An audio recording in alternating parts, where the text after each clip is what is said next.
Puji Tuhan, haleluya, selamat pagi, kembali bertemu dengan GPDI VMM menyapa saudara dimanapun saudara berada. Kita masih tetap ada di PPKM. Ulangan pasal 6 ayat yang pertama. Inilah perintah, yakni ketetapan dan peraturan yang aku ajarkan kepadamu atas perintah Tuhan Allahmu untuk dilakukan di negeri kemana kamu pergi untuk mendudukinya. Dimanapun kita berada, dimanapun Tuhan tempatkan kita. Ingat, ada PPKM. Ada perintah, ada peraturan, ada ketetapan, dan ada melakukan firman Tuhan. Ulangan 6 ayatnya yang pertama. Mari, 2 Petrus pasalnya yang kedua. 2 Petrus pasalnya yang kedua, kita baca ayat yang pertama. Kenapa kita perlu PPKM? Kenapa kita perlu perintah, ketetapan, peraturan, dan melakukan firman Tuhan? Karena dalam 2 Petrus pasal yang kedua ayat 1 tertulis demikian. Sebagaimana nabi-nabi palsu dahulu tampil di tengah-tengah umat Allah, demikian pula di antara kamu akan ada guru-guru palsu. Mereka akan memasukkan pengajaran-pengajaran sesat yang membinasakan, bahkan mereka akan menyangkal penguasa yang telah menebus mereka. Dan dengan jalan demikian, segera mendatangkan kebinasan atas diri mereka. Banyak orang akan mengikuti cara hidup mereka yang dikuasai hawa nafsu. Dan karena mereka, jalan kebenaran akan dihujat. Kita lihat saudara kasih Tuhan.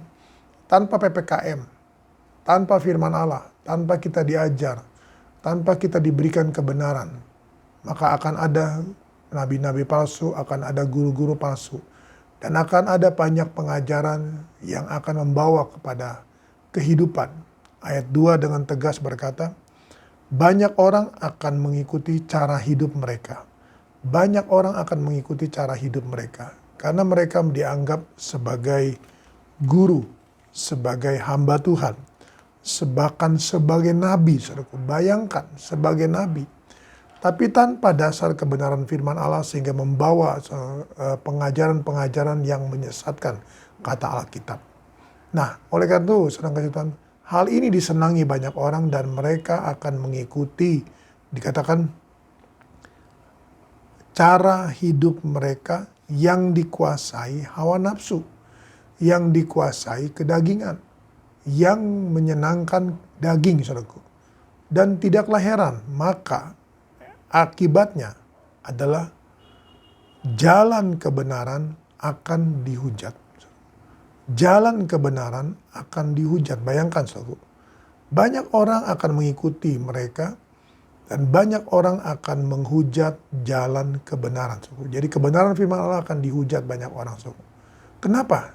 Karena ketidakpengetahuan daripada umat-umat Tuhan membawa mereka kepada menerima setiap pengajaran, apalagi dikatakan ada nabi yang bersuara.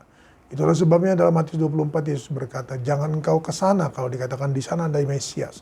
Jangan engkau pergi ke sana dikatakan di sana ada hamba Tuhan, ada nabi, ada apapun saudara kasih Tuhan. Nah, mari saudara kasih Tuhan, kita perlu tetap PPKM. Kita perlu ulangan 6 ayat yang pertama sehingga saudaraku kita tetap dalam jalan kebenaran firman Allah. Kita tetap diajarkan kebenaran dan kebenaran dan kebenaran. Sehingga kita menerima perintah, kita menerima peraturan, kita menerima ketetapan Tuhan, dan kita lakukan dalam hidup kita. Maka hidup kita, saudaraku, akan tetap terpelihara di dalam nama Yesus. Mari kita datang pada Tuhan pada pagi hari ini. Bapa dalam surga, dalam nama Yesus kembali hamba-Mu datang padamu. Berdoa dan menyerahkan Tuhan seluruh kawanan domba dalam tangan-Mu. Kembali Engkau bersuara bagi kami. Bahwa PPKM Tuhan harus terus menjadi bagian dalam hidup kami. Yaitu peraturan, ketetapan, perintah, dan melakukan firman-Mu adalah merupakan 4 hal yang harus menjadi bagian dalam hidup kami. Sehingga kami Tuhan Yesus, boleh Tuhan Yesus hidup Tuhan dalam pimpinan-Mu, dalam bimbingan-Mu, dalam pemeliharaan-Mu. Kemanapun Tuhan tempatkan kami, untuk kami tetap melakukan segala sesuatunya. Pujilah Engkau kalau selama-lamanya, berkat-Mu atas kami semua yang ada. Berkat-Mu Tuhan atas seluruh sidang jemaat-Mu, Berkat-Mu atas seluruh aktivitas kegiatan mereka sepanjang hari ini. Ketika mereka bekerja atau menjalankan perusahaan, toko, restoran, rumah makan, warung, bengkel, salon mereka, maka mereka Tuhan Yesus akan diberkati oleh Tuhan. Dan juga ketika mereka mengerjakan home industry mereka melakukan Tuhan mengerjakan dan menjalankan pabrik-pabrik mereka, usaha-usaha oleh mereka, maka mereka semua diberkati oleh Tuhan. Terpujilah Engkau selama-lamanya, hamba-Mu serahkan dalam tangan-Mu, dimanapun mereka berada, apapun yang mereka usahakan, diberkati dalam nama Tuhan Yesus Kristus. Haleluya, amin. Tetap semangat, jangan kendor.